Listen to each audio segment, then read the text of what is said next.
Yeah, this is a black light. You always hear in the city talking about, come to the light, come to the light. Hell, they can't see the real light. What they see is an illusion. But we still on the game don't change. Last video, I left off telling you pay your bills instead of cash with debit cards. What I'm getting at is this. You still got to go to a job and you still got to pay bills, and you're entrapped in debt because they add so much onto you. And if you don't walk, if you make one mistake, you're going to pay for it heavily. If you get stopped by a traffic cop, you're going to get slapped with a ticket. Now, when you get slapped with this ticket, you're going to be behind in some of your bills. You're not going to be caught up. No, you're going to be in debt. But you got to pay it because you got to keep working. You don't want to be incarcerated. And then they hitting you with this insurance, automobile insurance. They want you to get life insurance. They want you to get, but in the meanwhile, while they want you to get all this new technology and the latest gym shoes, because you're following trends,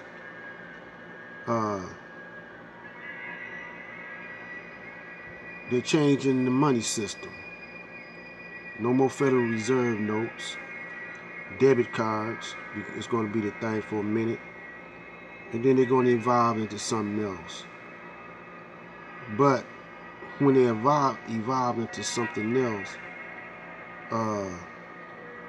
they're keeping money out your hands, just like they kept the gold and the silver out your hands. Now, white people, you know, the ones that sold, I heard Willie D talking. Yeah, I like what he's saying, but y'all too polite because, you don't want to agitate some of these other Caucasians that might have a sympathetic ear towards the black cause. But you gotta look at it like this, man. They can't help you. They can't help themselves at this point because they're being stepped on too. So you got to help yourself. But the old generation, such as myself, I'm 70, I'll be 71 a couple more weeks. We're not trying nothing new, and we're not telling our children nothing new. We're not pulling their coat. Brothers like me, I'm not a name brand brother. Y'all don't know me, and I'm not in the news and so forth. I'm a very intelligent, creative brother, old brother. I always had creative ideas in my family, but I didn't have the means or the money to launch them, and plus they thought they were far-fetched.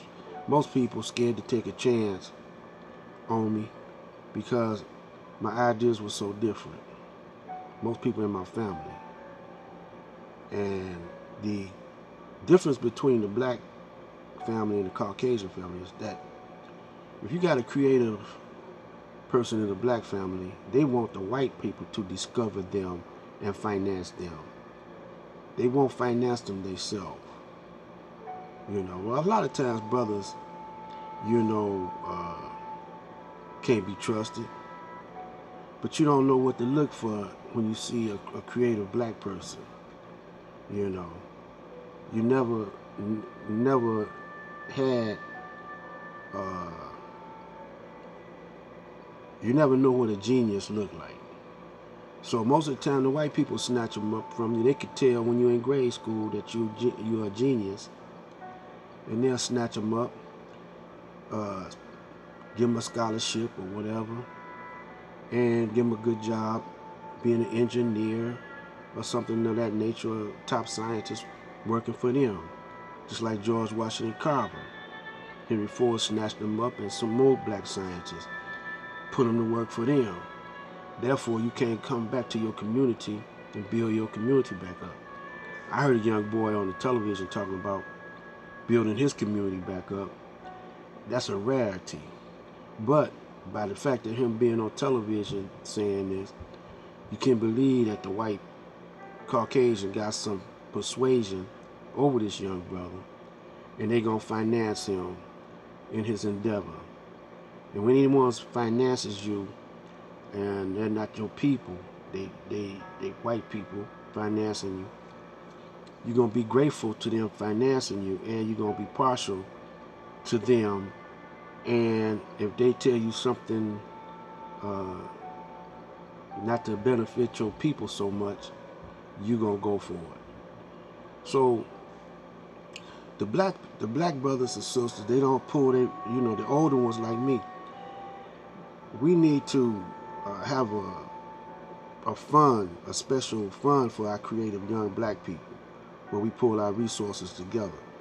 In my other videos, I talked about the NAACP and different black organizations, the Nation of Islam, black churches. They don't have enough sense to pull their resources together and to persuade these young talented people. If you got a young talented scientist or a young talented engineer or architect or whatever, y'all won't pull, the black people won't pull their resources together and invest in these young entrepreneurs, black entrepreneurs, and finance their way so they could come back to the community, their own black community, and build their black community up. And you got to ask the question, why is that?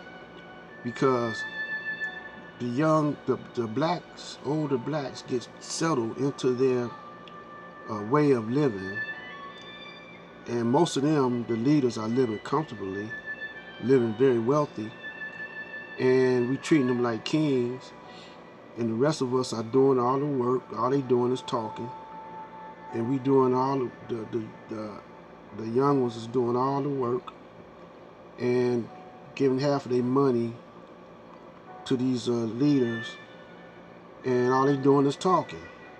They're not building nothing. They're not investing in the youth, so the youth will come back and build back for their own community, black community. But the whitey, the Caucasian, will see them and put some money behind them, build, just like Habitat for Humanity, a white organization. They go in the black community and build a house, and you help, the black people help them build it. So they're learning how to build houses. But they're building it up for the Caucasian, not for the black man. They're building it up for themselves, but they black, but for the masses of black people, it's not benefiting, So we get ready to get out, go to the next video. I'm just dropping some seeds on you. We do the young people, the elders do the young people injustice. This is Black Light Out.